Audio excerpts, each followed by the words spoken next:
Angin bertiup kencang, bambu ungu bergoyang. Ini adalah runtuhan, bumi hangus hitam, seolah-olah mengalami guntur dan nyala api, berlumuran darah. Si Hao berdiri di sini tanpa bergerak, ekspresinya kosong, tapi air mata mengalir, masih belum mengering. Saya benar-benar menangis. Ucapnya lembut sambil mengusap air mata di wajahnya, air matanya masih sedikit hangat. Orang-orang yang dia temui di era itu semuanya menghilang. Hutan bambu ada di sana, tapi Laut Giok sudah lama mengering. Apakah ini hutan bambu ungu Laut Selatan dari masa lalu? Kini yang ada hanya hamparan bambu ungu biasa. Mereka tidak tinggi, juga tidak tebal, sama sekali berbeda dari mimpi kuno abadi yang dialami Si Hao. Apakah itu mimpi? Tapi, rasanya sangat nyata. Si Hao merasakan hatinya sakit, adegan masih diputar di depan matanya. Teman-teman yang ia kenal baik itu jatuh ke dalam genangan darah satu demi satu. Adegan berdarah ini seperti mimpi, namun mengapa dia merasakan sakit yang begitu besar? Dia melihat dengan matanya sendiri ketika teman-teman yang telah dia ajak bicara selama beberapa bulan itu pingsan. Perasaan seperti ini menyedihkan dan sulit untuk ditanggung. Si Hao tidak bisa menahan keinginannya untuk mengaum. Lalu, dia segera menghapus air mata dari wajahnya. Jalan di depan masih harus ditempuh, kepalanya kini tiba-tiba terangkat kembali. Beberapa hal telah dikatakan di dunia itu, di era yang hebat itu, di dalam mimpi itu, apa yang dapat dia lakukan sekarang? Hanya menjadi lebih kuat, melampaui. Si Hao dengan tenang berpikir sendiri di sini, dan kemudian dia berjalan mengelilingi tempat ini, memberikan penghormatan terakhirnya ke tempat ini. Dia menggunakan mata surgawi, melihat sepotong baja yang hancur. Bahkan setelah sekian lama, masih belum terkorosi sepenuhnya, dan masih ada sinar putih berkilau yang berkelap-kelip. Pupil Si Hao berkontraksi dengan cepat, matanya berubah menjadi dua obor, menyala-nyala dan menembus. Emas abadi yang bercahaya. Sekarang, hanya tersisa sepotong yang panjangnya kurang dari 3 inci, potongan emas abadi yang tercampur tidak terkorosi, masih memiliki sedikit cahaya putih yang berputar-putar di sekitarnya. Nafas Si Hao terengah-engah. Dia membelai pedang patah ini, merasakan tekanan yang teredam. Dia merasakan gelombang kesedihan di dalam, benar-benar ingin memuntahkan dan menyebarkan awan di 9 langit. Itu bukan sekedar mimpi, itu nyata. Tempat ini benar-benar hutan bambu ungu Laut Selatan, terdapat kumpulan makhluk muda tertinggi di dunia itu, dan dia sebelumnya telah menyaksikannya. Mata surgawi Si Hao mengintimidasi. Dia juga memperoleh beberapa penemuan lagi, menggali beberapa tulang yang hancur. Saat itu juga, darah panasnya langsung melonjak, tubuhnya bergetar hebat. Itu adalah tulang aneh yang berkedip-kedip dengan kilau 5 warna. Meski sudah redup, masih membawa aura familiar. Itu milik gadis Phoenix itu. Dia sebelumnya bertukar petunjuk dan mengobrol dengannya, perasaan seperti itu tidak mungkin salah. Tidak diragukan lagi ini adalah tragedi berdarah. Si Hao sedikit gemetar, semuanya nyata. Dia menggali 2 kuburan di sini, mengubur pedang yang hancur, mengubur tulang Phoenix, dan kemudian diam-diam memanjatkan doanya. Dia kemudian tiba-tiba berbalik, berjalan keluar dengan langkah besar. Mimpi kembali ke kuno abadi, kata Si Hao lembut. Dia ingin tertawa, namun air mata mengalir.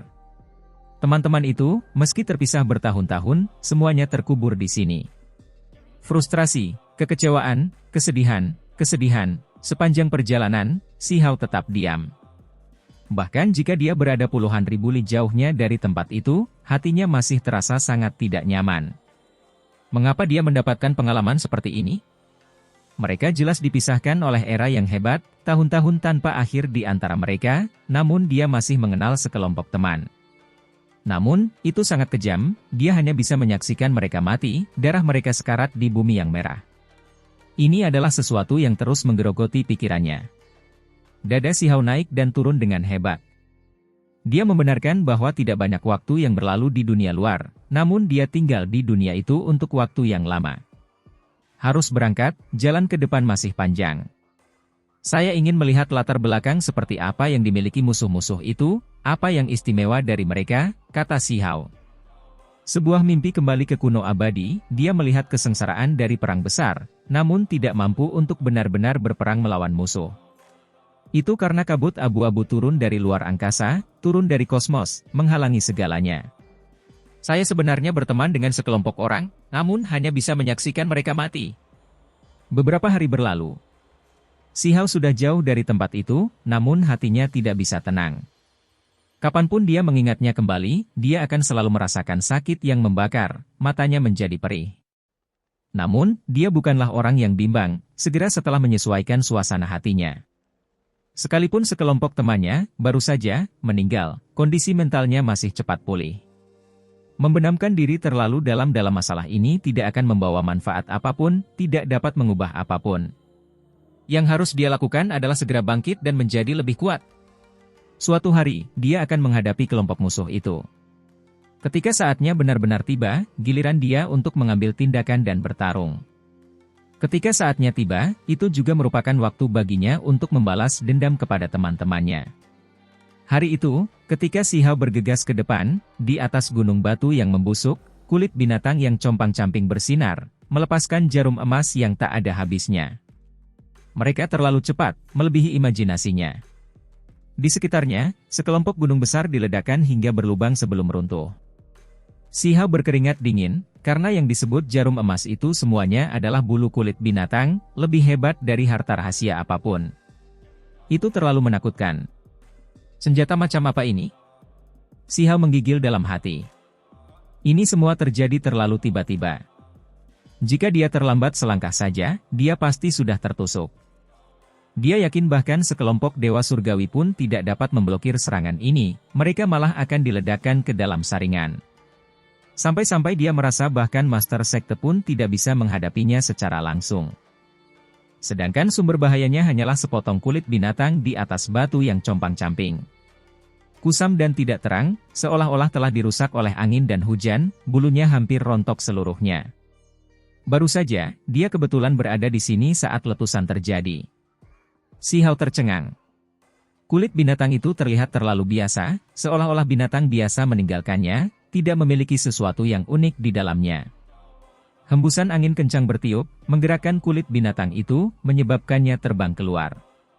Apakah ini yang terjadi di sini? Kebetulan sekali. Ini membuatnya tercengang. Saat terbang di udara, ada bulu binatang yang terlepas, berubah menjadi jarum emas. Mereka merobek segalanya dengan cara yang tak terhentikan, membuat pikiran seseorang bergetar. Bumi yang besar, puncak gunung, kehampaan, kubah surgawi, semuanya terlepas dari bulunya. Sungguh menakutkan. Si Hao tercengang, dengan cepat menyingkir, tidak terluka oleh bulu binatang yang turun, apalagi ingin menyentuh kulit binatang itu. Kekuatan benda ini terlalu besar. Saat ini, dia akhirnya mengerti bahwa ada terlalu banyak hal yang tidak dapat dipahami di kedalaman wilayah tak berpenghuni yang luas. Misalnya, potongan kulit binatang yang compang-camping ini saja sudah memiliki kekuatan yang mengguncang dunia. Makhluk macam apa yang muncul? Jika digunakan sebagai senjata, itu akan sangat menakutkan. Segera setelah itu, dia menyadari bahwa kemungkinan besar ini adalah sepotong kulit yang berasal dari sosok yang tak tertandingi. Jika dia memikirkannya dengan hati-hati, pertempuran besar sebelumnya telah terjadi di sini selama era besar kuno abadi, jadi itu mungkin merupakan artefak kuno dari masa lalu. Ini membuktikan lebih jauh lagi bahwa itu sangat berharga dan kuat. Si Hao ingin menundukkan kulit binatang itu, tetapi setelah beberapa kali mencoba, dia menemukan bahwa dia tidak bisa mendapatkannya sama sekali. Angin kencang itu menyapunya ke kedalaman hutan pegunungan. Faktanya, si Hao bahkan mulai curiga bahwa angin gila itu sebenarnya adalah hasil dari kekuatan dewa kulit binatang itu. Saat si Hao mendekat, dia menjadi yakin bahwa bukan angin gunung, melainkan kulit binatang itu sendiri yang menghasilkan angin besar, bergerak sendiri dalam penerbangan. Setelah memahami keadaan ini, dia dengan tegas mundur, tidak mengikutinya, tubuhnya berkeringat dingin. Betapa berbahayanya! Jika dia benar-benar menghadapinya, dia pasti akan mati. Dia sekarang mengerti sedikit mengapa para master sekte tua itu meninggal di wilayah ini. Mengikuti benda-benda jahat ini saja sudah cukup untuk menyebabkan kematian mereka. Kulit binatang ini terlalu kuat, kekuatannya tidak mungkin diduga. Seberapa kuatkah tubuh makhluk itu berasal? Mungkin Raja Abadi, kan? Si Hao membawa pikiran penuh kekhawatiran saat dia melanjutkan ke depan. Ketika dia melewati daerah perbukitan, dia berhenti. Tempat ini cukup unik. Kemudian, rambut-rambut halusnya berdiri tegak, dia dengan panik melaju. Itu karena bukit-bukit itu bisa bergerak, semuanya makam kuno berlumuran darah merah tua. Selain itu, makam kuno ini melonjak, menenggelamkan Si Hao di bawahnya, ingin menekan dan melahapnya. Itu memang aneh. Rentetan kejadian tersebut membuatnya semakin merasakan bahaya di kawasan terlarang ini. Ketika dia berbalik lagi, dia menemukan ada beberapa ribu sisa kerangka tergeletak di tanah. Pasalnya, setelah makam kuno dipindahkan, sisa-sisa kerangka yang terungkap semuanya adalah milik talenta muda 3.000 provinsi. Begitu banyak orang meninggal di sini, tidak dapat bertahan hidup.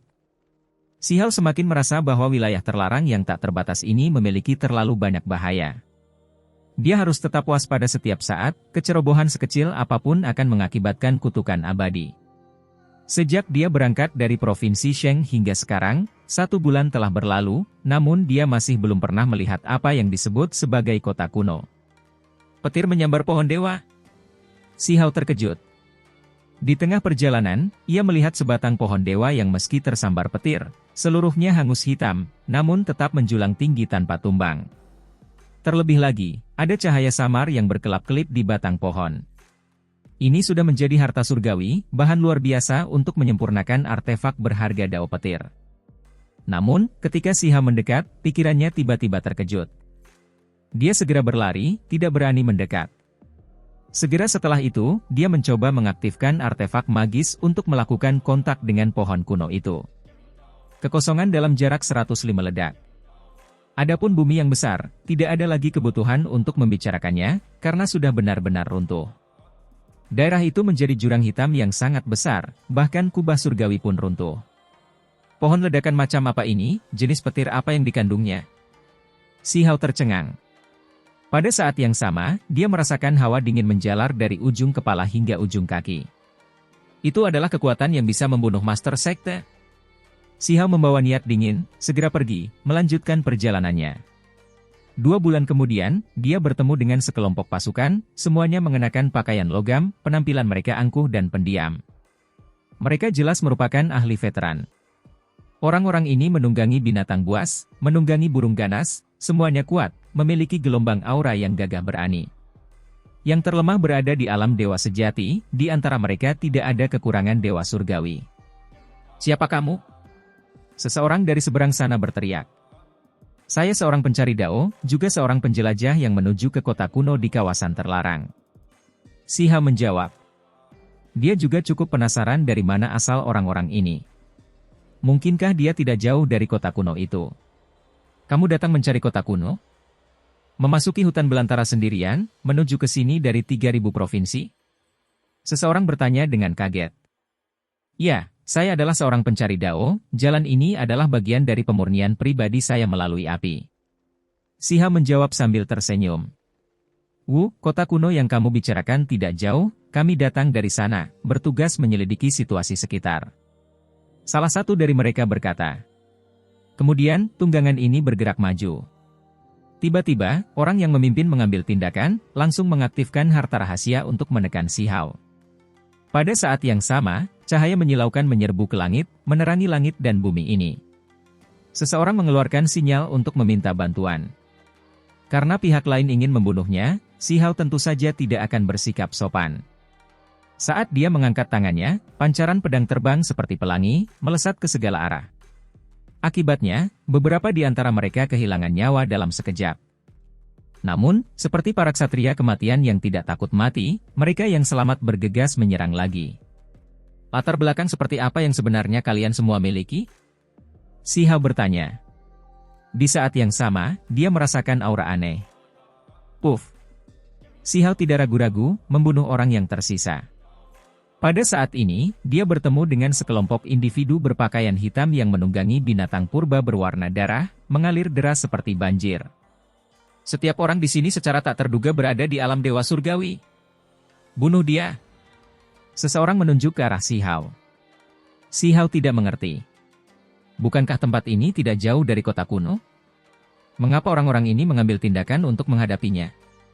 Kekuatan mereka luar biasa, aura dingin, jelas merangkak keluar dari tumpukan mayat, lautan darah. Ini adalah sekelompok pria, semuanya luar biasa, bukan orang-orang yang tumbuh lebih kuat melalui pengasingan dan kultivasi, melainkan individu-individu kuat yang merangkak keluar dari medan perang dan tumpukan mayat. Ketika orang-orang seperti ini mencapai alam dewa surgawi, hasilnya sangat mengerikan. Mereka memiliki pengalaman yang jauh lebih besar daripada orang biasa, kekuatan bertarung mereka lebih mengerikan. Itu karena mereka adalah ahli menakutkan yang diasah hingga mati. Dewa surgawi yang normal sudah berada jauh di atas yang lain, mewakili kekuatan besar, sementara kelompok individu ini seperti serigala, dewa kematian di antara dewa surgawi, bahkan lebih mengerikan. Namun, Xiao juga bukan orang biasa. Dia telah mengalami terlalu banyak, jumlah musuh yang dia hadapi bahkan lebih tak terhitung banyaknya, jumlah dewa surgawi yang dia bunuh sendiri tidak sedikit. Dia tidak ragu-ragu. Lebih dari 100 cabang pohon willow muncul dari belakangnya, semuanya berkilauan, melepaskan cahaya keemasan, dengan cepat mengalir keluar. Selain itu, tangan kanannya memegang pedang abadi-abadi, meretas keluar. Jika mereka benar-benar akan bertarung, maka pengalaman medan perangnya tidak kalah dengan siapapun. Jumlah dewa surgawi yang dia bunuh tidak akan kurang dari yang sebelumnya. Orang-orang itu bergegas mendekat, tidak berhenti karena tindakannya, malah menunjukkan kekuatan yang lebih besar. Mereka bergerak di atas tunggangannya, melepaskan pukulan keras. Seorang pria parubaya dengan rambut acak-acakan menunggangi seekor binatang bertanduk darah, matanya berkedip-kedip dengan cahaya merah, di tangannya ada tombak besar berwarna darah yang menusuk ke bawah. Dia adalah pemimpin kelompok ini.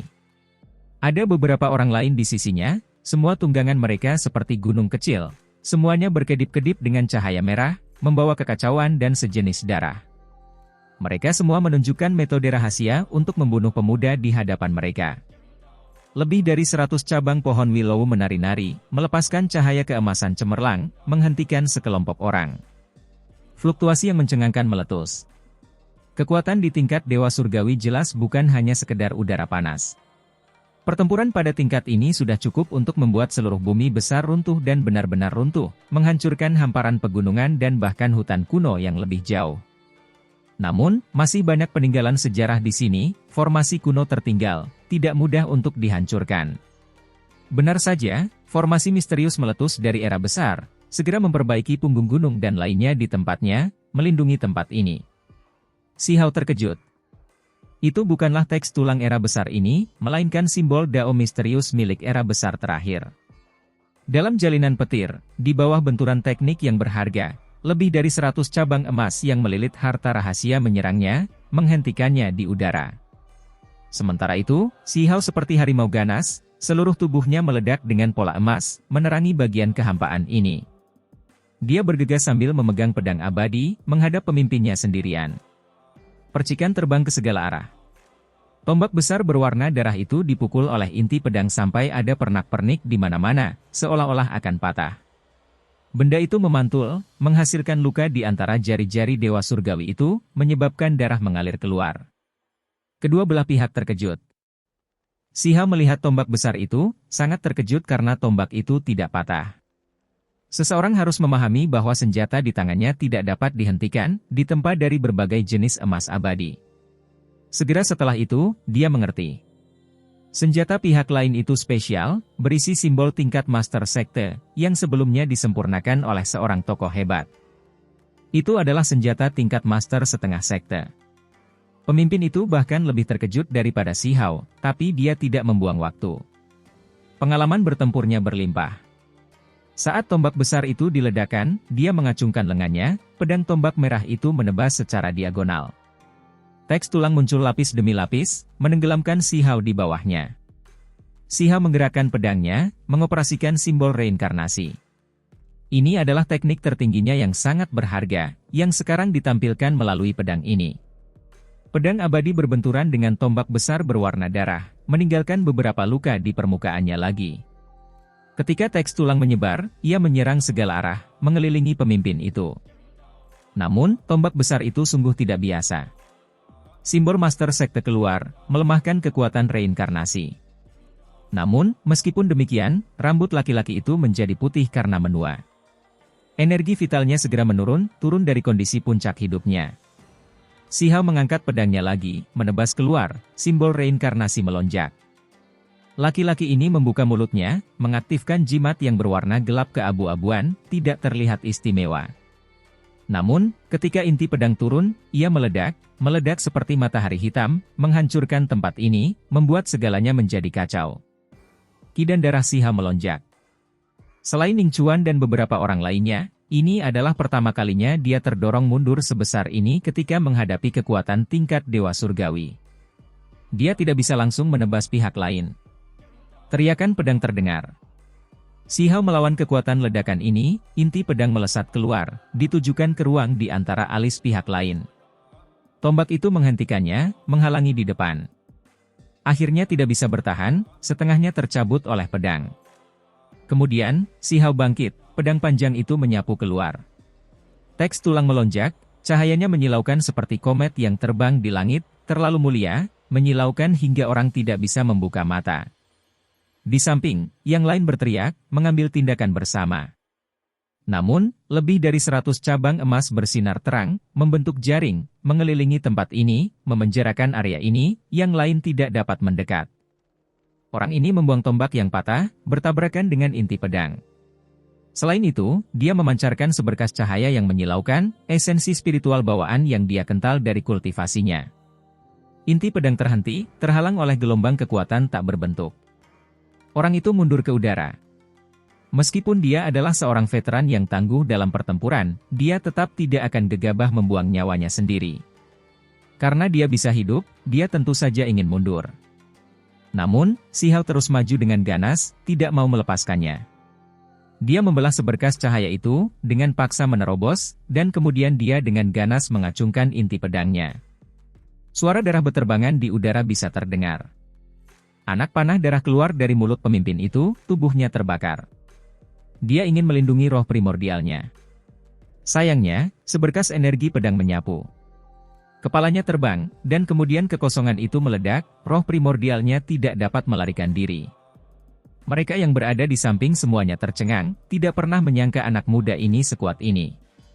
Mereka memiliki harta rahasia yang memungkinkan mereka merasakan usianya, tingkat kultivasinya, dan hal-hal lainnya. Anak muda ini baru berusia sekitar 20 tahun, seharusnya belum mencapai alam Dewa Surgawi, namun memiliki kekuatan tempur yang begitu mengerikan, membunuh pemimpin mereka. Perubahan ini terjadi terlalu cepat, dan hasilnya melebihi ekspektasi semua orang. Kenyataannya, Si Hao juga cukup terkejut. Setelah mengalami pengorbanan suci, kekuatannya menjadi sebanding dengan Dewa Surgawi. Ditambah dengan fakta bahwa dia telah mengalami kesengsaraan petir, memiliki 3 helai energi abadi, dan hal-hal lainnya, kekuatannya seharusnya jauh lebih besar daripada alam kultivasi ini. Itu seperti kultivator asing Lintian, yang mampu membunuh Dewa Surgawi di ratusan provinsi, hanya sedikit orang yang mampu menerima 10 pukulan darinya. Si Hao secara alami juga memiliki kekuatan ini. Hanya saja, dia tidak pernah menyangka orang ini sekuat ini, terus-menerus memblokir serangan ganasnya. Cukup kuat. Dia berkata dengan serius. Dia baru saja memasuki kedalaman wilayah terlarang, namun dia sudah bertemu dengan pasukan dengan energi pembunuh dan dominasi yang menakjubkan. Itu membuatnya kaget. Namun, di telinga orang lain, itu terdengar seperti ejekan. Ini hanyalah seorang anak muda berusia sekitar 20 tahun, namun dia membunuh pemimpin mereka begitu cepat, hingga membuat mereka tidak bisa berkata-kata.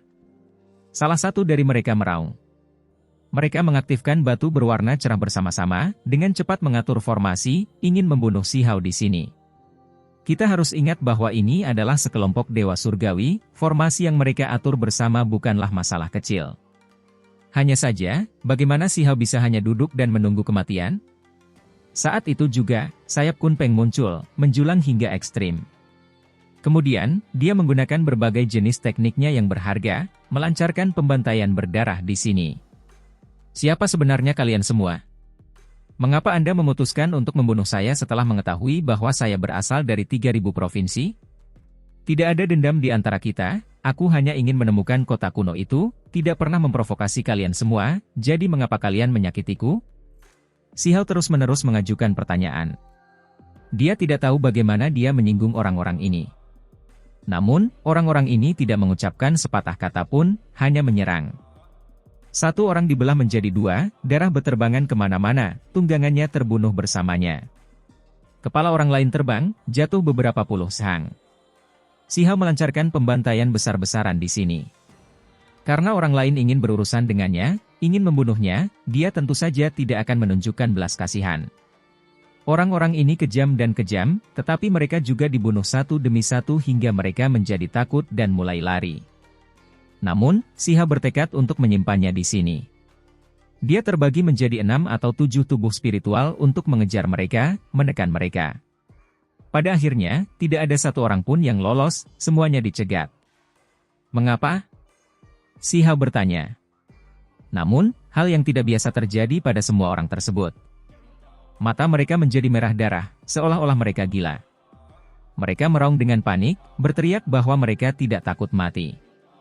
Sihao melihat bahwa mata orang-orang ini terlalu aneh, sedikit mirip dengan mata yang dia lihat di kabut-kabur dalam mimpi kuno abadi itu. Kemarahan Sihao segera melonjak. Kejatuhan dan kesedihan teman-temannya yang dialaminya belum lama ini menyebabkan niat membunuh yang ia rasakan di dalam diri meletus. Dia dengan kuat menahan amarahnya, menangkap salah satu dari mereka, ingin mengeksplorasi roh primordialnya. Akibatnya orang tersebut langsung mati, roh primordialnya menyala, sehingga meledak, hampir melukai dirinya. Sihao tidak menunjukkan belas kasihan. Pedang panjang itu bergerak keluar. Meskipun orang-orang ini gila, mata mereka merah saat menyerang dengan panik, mereka tetap terbunuh satu demi satu, tidak ada satupun yang bisa melarikan diri. Dekat, aku tidak jauh dari mereka. Sihao mengertakkan gigi, merasa bahwa dia tidak jauh dari musuh-musuhnya. Dia tidak bisa melupakan adegan jatuhnya pahlawan kuno abadi. Kapanpun dia memikirkannya, hatinya akan selalu sakit. Apakah saya dekat dengan perbatasan sunyi? Infiltrasi musuh telah berhasil. Sihao berkata pada dirinya sendiri. Terlebih lagi, saat ini, dia menggigil kedinginan. Mungkinkah perbatasan sunyi telah ditembus, orang-orang yang melewatinya? Dia memikirkan kembali pertempuran yang terjadi belum lama ini. Dia sebelumnya telah melakukan pertarungan berdarah melawan bola mata itu, nyaris tidak membunuhnya. Bola mata itu mengatakan bahwa pasukan besar mereka pasti akan menyeberang, dan itu akan segera terjadi. Sihao tercengang dengan pikirannya sendiri. Apakah perbatasan sunyi telah rusak? Mungkinkah api perang dan kekacauan akan dimulai di sini? Jika itu yang terjadi, maka itu pasti akan menjadi bencana besar. Saat-saat sulit akan datang. Sihao merasakan tubuhnya menggigil kedinginan. Dia masih belum melakukan persiapan, belum mencapai puncaknya. Jika dia bertemu dengan makhluk-makhluk itu begitu saja, apakah dia akan menjadi seperti gadis Phoenix dan yang lainnya, membawa keengganan saat mereka dibunuh sebelum mereka dewasa? Dia tidak mau menerima hal ini. Mimpi kembali ke Immortal Ancient masih segar dalam ingatannya. Dia ingin membalas dendam pada teman-temannya, dan tidak dibunuh juga. Sihao terdiam beberapa saat, tenggelam dalam pikirannya. Dia tidak berbalik untuk berlari, malah berubah menjadi kepulan asap, melaju sendirian. Dia akan melihat apa yang sebenarnya ada di kedalaman wilayah terlarang, apa yang sebenarnya terjadi. Beberapa hari kemudian, Sihao berjalan entah berapa puluh ribu li. Dia melakukan perjalanan melalui gunung dan sungai yang tak terhitung jumlahnya, akhirnya memasuki negeri asing. Bahkan dari jauh, dia bisa melihat sebuah kastil besar dari Cakrawala.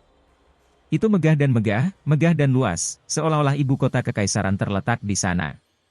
Saya sudah sampai, akhirnya menemukannya. Ekspresi Sihao sangat serius. Dia ingin melihat apa yang ada di sana, kejadian tak terduga apa yang terjadi. Sebuah kota. Ini adalah sebuah lapangan. Meskipun ada pohon-pohon kuno, jumlahnya sangat jarang. Bumi kering dan keras, tidak ada puncak gunung yang memisahkan mereka, dan mungkin itulah sebabnya sebuah kota dibangun di sini, tampak lebih kuat dan megah. Sihao tercengang. Dia menemukannya begitu saja. Apakah ini tempat kontrak aliansi kuno? Itu begitu khusyuk dan penuh hormat, megah, memancarkan aura agung yang tak tertandingi. Apakah sampai di sini berarti dia sedang mendekati perbatasan sunyi? Atau apakah ini berarti bahwa ini adalah wilayah terluar? Hati Sihao naik turun, ekspresinya kompleks. Dari zaman besar terakhir hingga sekarang, wilayah ini mungkin masih menjadi lahan konflik bukan? Benar-benar menakutkan. Sepanjang sungai sejarah yang panjang, pasti banyak sekali pahlawan luar biasa yang berkeliaran di tempat ini, dan tidak sedikit pula yang terkubur di sini. Peristiwa masa lalu yang inspiratif dan tragis itu patut dikenang. Ini adalah hal-hal yang mungkin terjadi sudah terlalu lama, namun terkait erat dengan masa kini, karena musuh-musuh itu masih ada, lebih tepatnya, keturunan mereka masih ada di dunia ini. Sejauh musuh aslinya juga masih hidup. Dan mereka akan datang tepat melalui perbatasan sunyi. Si Hao ingin tahu orang macam apa mereka ini, atau lebih tepatnya, makhluk seperti apa mereka. Itu karena dia tidak yakin mereka adalah manusia, meskipun mungkin ada sejumlah besar makhluk humanoid. Meskipun dia mengalami mimpi kuno abadi itu, dia hanya melihat terlalu sedikit. Makhluk-makhluk itu tertutup kabut abu-abu, hanya cakar dan sisik yang sesekali muncul, sosok humanoid bergegas lewat. Saya harus lebih dekat dengan kota ini dan menyelesaikannya. Di dataran, pohon-pohon kuno jarang ditemukan, tetapi semuanya tinggi, setiap batangnya tingginya beberapa ratus zang. Itu seperti gunung hijau kecil.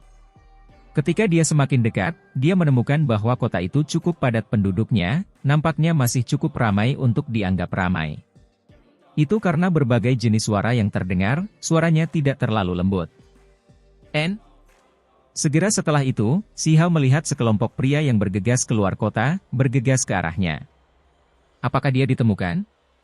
Mata Si Hao menjadi serius. Untungnya, mereka kemudian bergegas ke arah lain.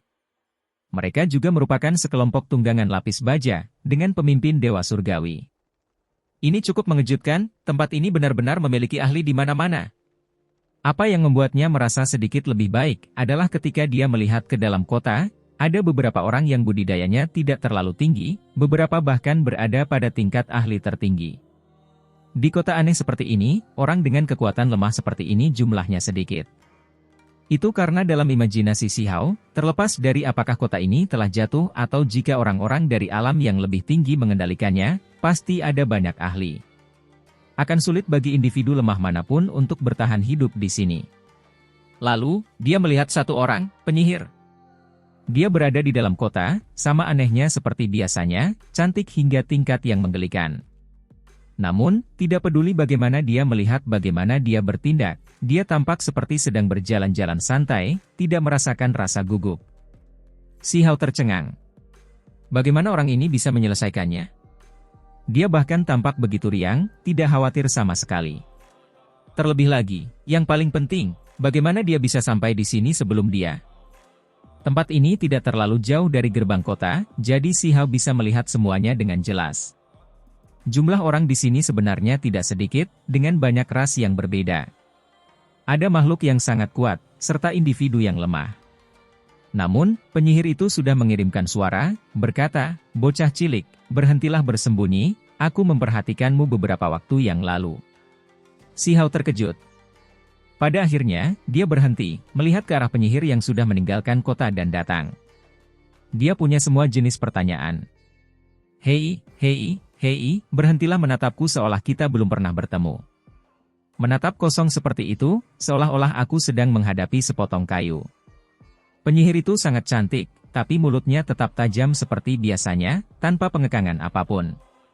Kamu membelot? Si Hao bertanya. Tentu saja, dia sendiri tidak terlalu mempercayainya, tapi dia langsung mengerti. Dia melakukan kesalahan besar, kota ini jelas berbeda dari yang dia bayangkan. Omong kosong macam apa yang kamu ucapkan? Aneh sekali, sama sepertimu. Penyihir itu mengejek. Si Hao mengerti, kota ini belum direbut.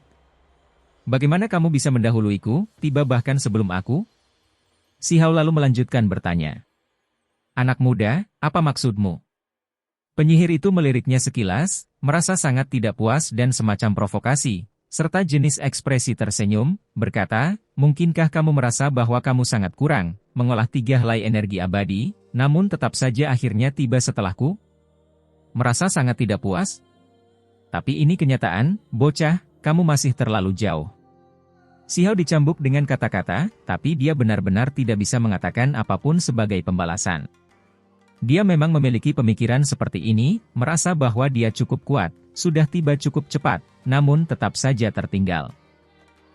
Kenapa kamu tidak bersikap sombong seperti biasanya? Mungkinkah kamu menyadari jarak antara kami berdua? Kawan kecil, bekerja keraslah. Penyihir itu memasang tampang bangga dan berpengalaman, dan setelah mengatakan ini, dia tidak bisa menahan tawa. Metode apa yang kamu punya? Bagaimana tepatnya kamu bisa berada di depanku? Si Hao bertanya, masih agak tidak mau menerima ini. Apakah kamu lupa 3 makhluk tertinggi melemparkan kita ke tempat yang berbeda? Saya dikirim ke depan, jadi tentu saja saya sedikit lebih cepat.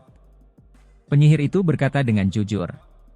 Si Hao tidak mempercayai hal ini, karena 3 makhluk tertinggi paling banyak akan mengirim orang keluar 1 juta li, sementara jalan yang dia lalui beberapa bulan terakhir melintasi entah berapa juta li, sulit untuk dinilai. Dia percaya bahwa dia bisa menyalip siapapun di depannya, jadi dia tidak mempercayai kata-kata penyihir itu. Untungnya, tempat saya mendarat memiliki formasi transportasi kuno, yang langsung mengirim saya ke kota ini. Penyihir itu menjelaskan selangkah lebih maju. Si Hao terdiam. Ini agak tidak adil bukan? Dia melewati 9 kematian dalam 1 kehidupan, menghadapi segala jenis bahaya di sepanjang jalan, sementara penyihir sampai di sini dengan 1 langkah, terlalu mudah. Bagaimana kamu memperhatikanku? Si Hao bertanya. Dia cukup percaya diri dengan metode penyembunyiannya, namun penyihir itu menemukannya saat dia berada di luar kota. Karena kamu terlalu lemah, jika aku ingin menemukanmu, aku bisa melakukannya hanya dengan membalikkan tanganku. Ketika Si Hao mendengar kata-kata ini, akar giginya langsung mulai terasa gatal. Penyihir itu sengaja bersikap sombong, membuatnya kesal. Bicaralah, apa yang terjadi? Ekspresi Si Hao tidak baik, terlihat seperti dia akan mengambil tindakan. Pagoda merusak, sementara aku punya manik batu. Kamu harus ingat bahwa kedua orang itu saling kenal. Kata penyihir itu. Ketika Si Hao mendengar ini, dia menjadi sedikit kecewa dan frustrasi. Pagoda kecil itu telah lama pergi, mengikuti Dewa Willow ke gerbang primordial. Di mana sekarang? Kemana perginya? Apakah itu benar-benar sampai di garis depan medan perang? Atau apakah itu berarti mereka melepaskan diri, memasuki tempat mahasuci? Si Hao ingin bertemu mereka lagi, hanya saja, dia tahu itu tidak mungkin. Setidaknya, dia tidak memiliki kemampuan seperti itu saat ini. Jelas sekali bahwa manik batu pada penyihir itu mendeteksi Si Hao, dan itulah mengapa dia bisa segera merasakan kedatangannya. Mengapa kamu bertingkah licik dan penuh rahasia di luar, tidak berani masuk? Penyihir itu bertanya. Tidak bisakah kamu menggunakan kata-kata yang lebih baik? Mengapa Anda menyebut orang seperti saya licik dan tertutup? Kamu benar-benar berani membicarakan orang heroik sepertiku dengan cara seperti itu? Si Hao memelototinya. Seorang pecinta kuliner, pencuri kecil. Penyihir itu bergumam. Kemudian, Si Hao mengetahui beberapa kebenaran dari mulutnya. Kota ini cukup istimewa, namun tetap bukanlah kota besar yang mereka cari. Dia sangat terkejut. Kota besar seperti ini bahkan bukan tujuan mereka?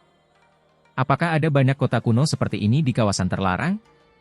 Dia merasa ini sulit untuk dipahami. Itu adalah wilayah yang tidak berpenghuni, jadi bagaimana bisa ada begitu banyak kota? Jumlahnya tidak banyak, jumlahnya agak sedikit. Kata penyihir itu. Dia memberitahu Si Hao bahwa kota kuno yang sebenarnya 100 kali lebih megah dari kota ini, sangat mengesankan seperti kota Kaisar Surgawi, berdiri tegak di perbatasan. Kamu seharusnya sudah tahu bahwa dari dulu hingga sekarang, selalu ada sosok luar biasa yang memasuki kota itu untuk memenuhi kontrak aliansi kuno. Sementara itu, mereka juga memiliki murid, generasi selanjutnya juga mengakar di wilayah ini. Maksudmu kota di depan kita adalah tempat tinggal keturunan dari tokoh-tokoh luar biasa itu? Benar, populasinya bertambah besar dan besar, sehingga menjadi sebuah kota. Si Hao tiba-tiba mengerti. Kota ini juga memiliki arti khusus, karena sejak mereka menemukan tempat ini, berarti mereka tidak jauh dari kota besar yang sebenarnya. Kalau begitu, kenapa kamu tidak pergi? Si Hao bingung.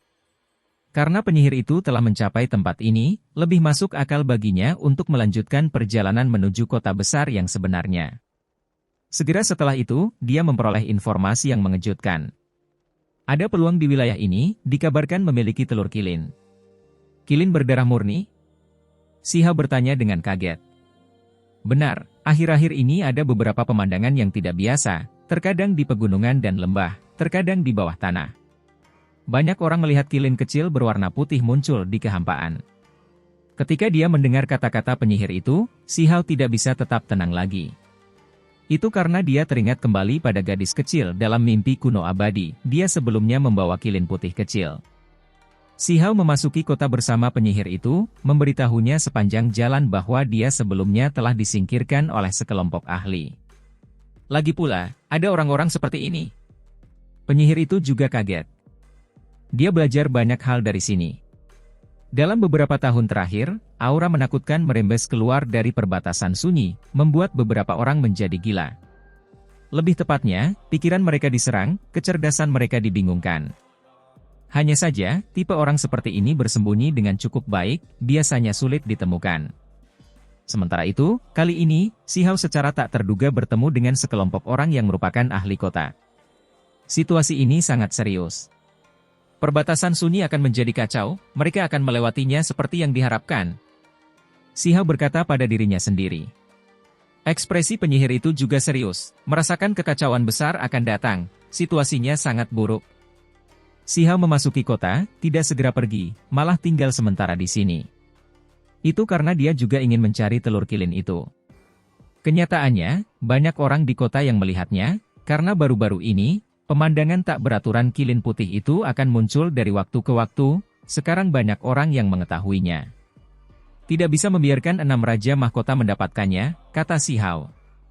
Ning Chuan memiliki pola kilin saat lahir, jadi jika dia menemukan telur kilin, ada terlalu banyak hal tak terduga yang mungkin terjadi. Hanya 2 hari kemudian, Si Hao juga melihat pemandangan yang tidak biasa. Di lembah pegunungan yang jauh, ada cahaya keberuntungan yang melonjak. Kilin putih kecil muncul, hidup dan hidup. Para ahli semuanya menjadi gila, semuanya bergegas, tidak terkecuali Si Hao, bergegas maju. Kemudian, pikirannya terguncang, langsung menjadi tercengang. Kilin kecil pemandangan tak beraturan itu jelas merupakan apa yang dia lihat dari kuno abadi, tidak salah lagi. Yang paling membuatnya terkejut adalah ada suara lain yang terdengar di benaknya, suara yang tidak dewasa, berkata, "Mengapa kamu terlihat agak familiar? Kami bertemu belum lama ini. Kamu tidak mati, masih hidup?" Suara Si Hao bahkan bergetar. "Omong kosong, aku tidur bertahun-tahun, bagaimana aku bisa bertemu denganmu sebelumnya?" Kata kilin kecil. "Mimpi kembali ke abadi, kita pernah bertemu sebelumnya di hutan bambu ungu laut selatan, kamu digendong dalam pelukan seorang wanita muda," kata Si Hao.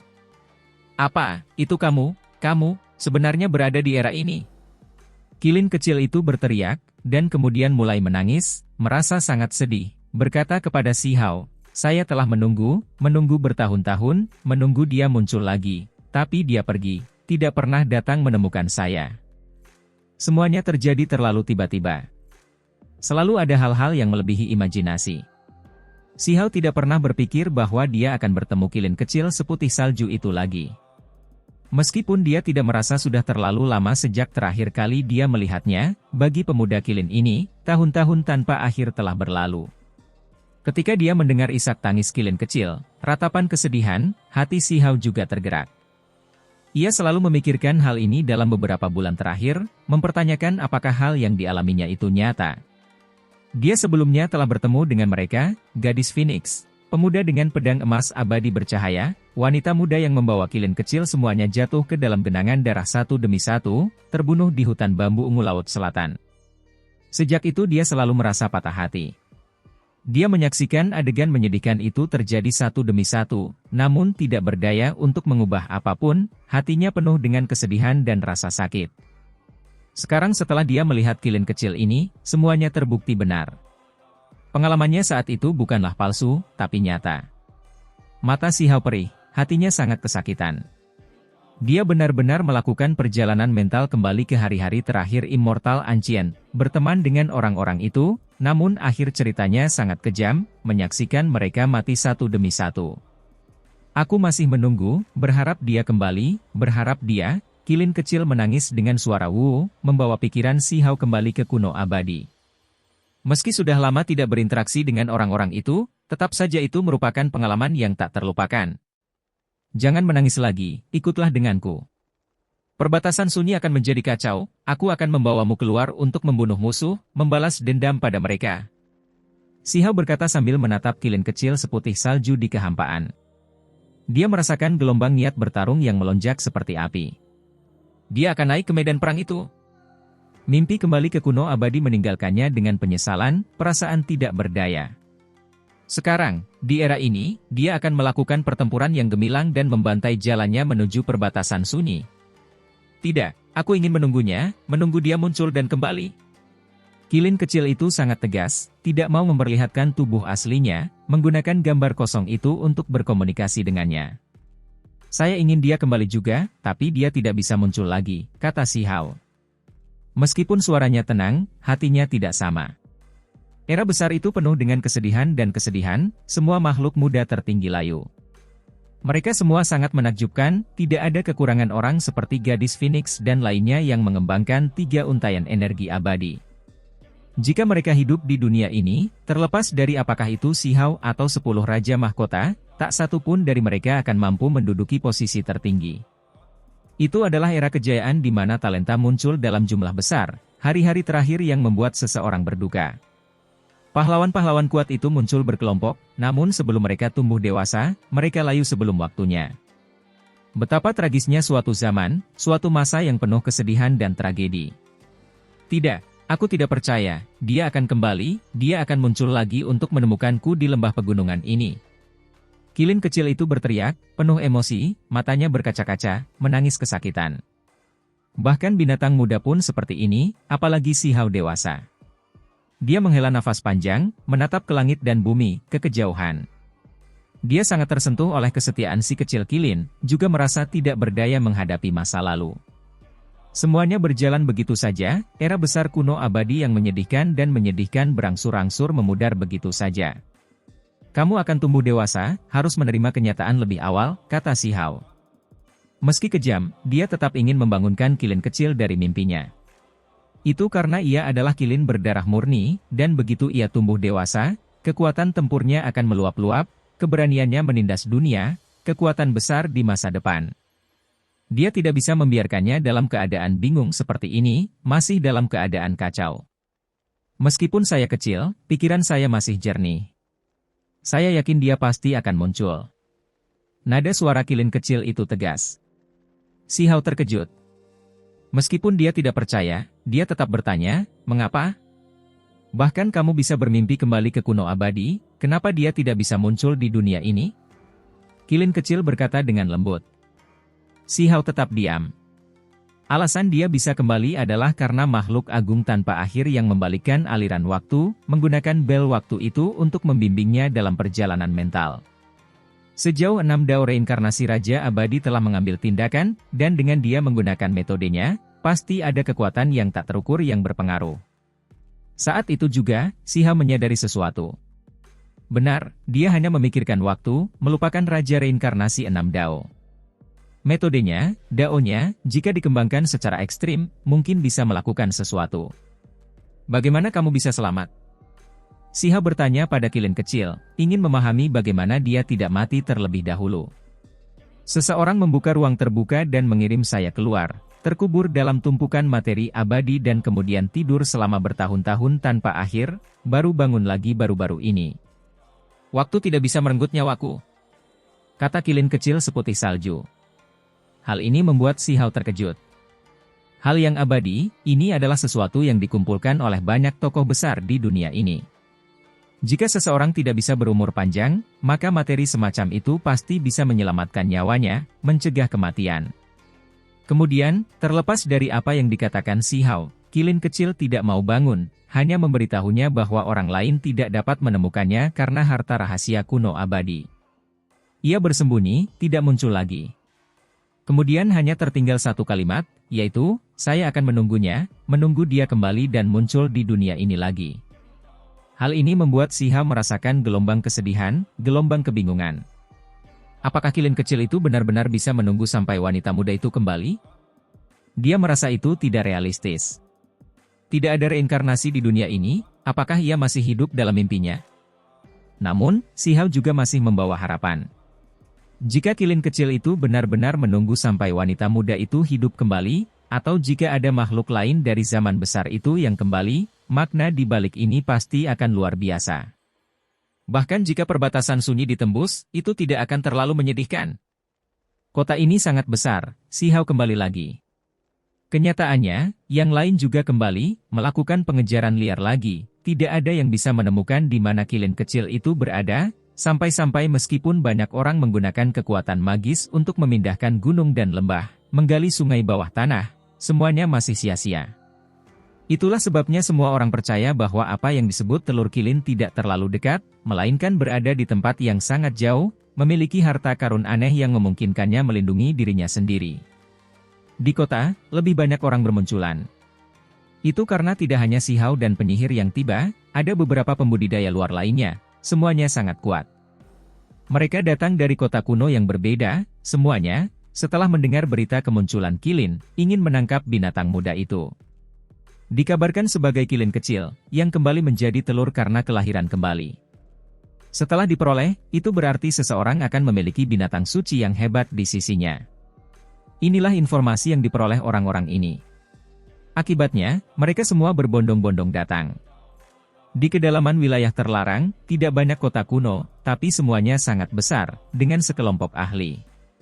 Mereka berangkat satu demi satu, hal ini tentu saja memicu keributan besar. Setiap kota memiliki masa lalu yang gemilang, didirikan oleh para ahli yang mengguncang dunia di masa lalu, semuanya tak tertandingi di alam yang lebih tinggi pada zamannya. Namun, orang-orang itu jatuh satu demi satu, hanya kota-kota kuno dan keturunannya yang tersisa. Kamu sepertinya tidak terlalu peduli, kamu tidak tertarik lagi pada kilin kecil itu? Penyihir itu bertanya pada Si Hao. Kamu harus mendengarkan saranku dan pergi bersamaku, cepat dan capai kota kaisar di perbatasan sunyi. Sebaiknya kita tidak melupakan tujuan awal datang ke sini. Si Hao berkata, memberitahunya bahwa tidak ada harapan untuk mendapatkan kilin kecil itu. Tentu saja, dia tidak menyebutkan masalah percakapan dengan kilin kecil itu, karena hal seperti ini terlalu mengejutkan. Untuk menjalin persahabatan dengan sekelompok orang di kuno abadi, tidak peduli bagaimana orang melihatnya, rasanya agak konyol. Jika dia memberitahu orang lain tentang hal itu, orang lain pasti akan mengira dia sudah gila.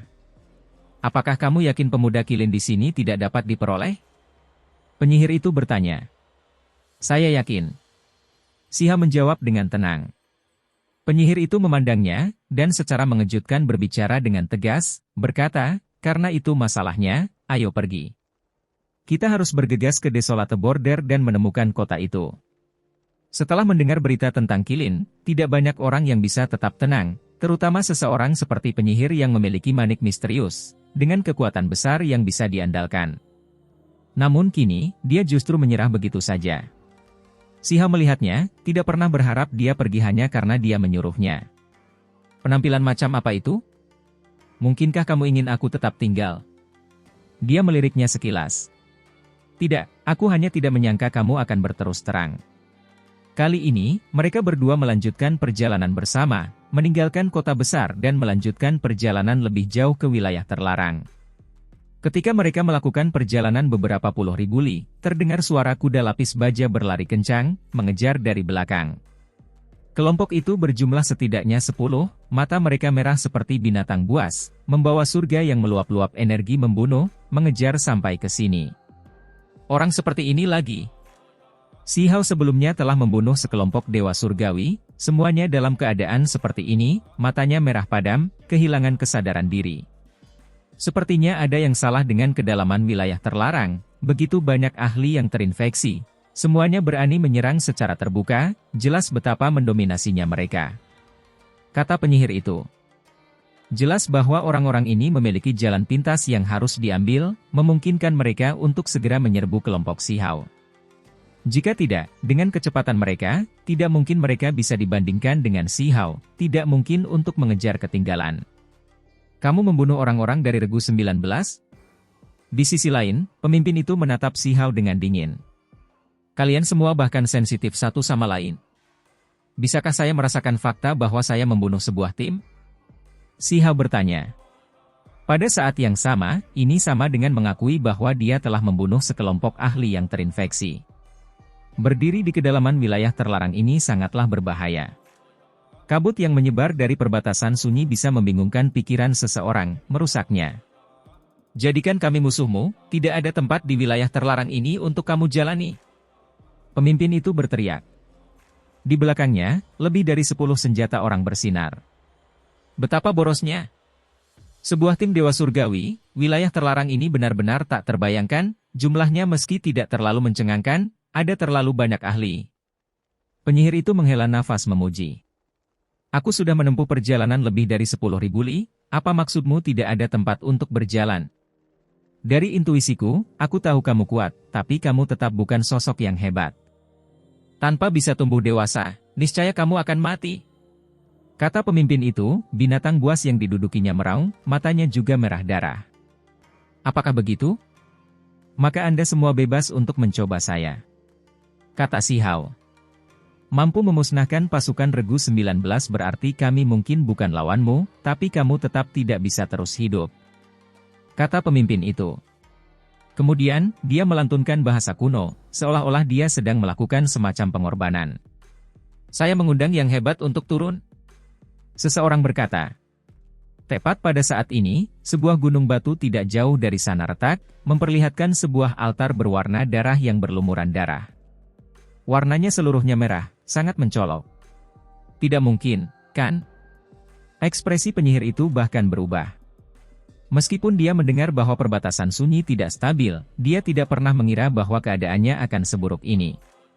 Apa yang mereka coba lakukan? Si Hao bertanya. Orang-orang ini awalnya berasal dari 3.000 provinsi, hanya saja mereka di iblis. Namun sekarang, altar darah yang mereka buat benar-benar mungkin menyebabkan makhluk di sisi lain dari perbatasan sunyi turun. Ekspresi penyihir itu serius. Si Hao merasakan sakit kepala. Ini benar-benar merupakan masalah besar. Orang-orang itu melantunkan mantra, masing-masing dari mereka menggorok pergelangan tangan mereka sendiri, menuangkan darah dewa surgawi mereka ke atas altar sebagai persembahan. Siapa yang memanggiku? Bisakah tubuh asliku menyeberang? Tepat pada saat ini, suara malas terdengar dari altar. Itu masih cukup muda, tetapi juga memiliki tekanan yang besar.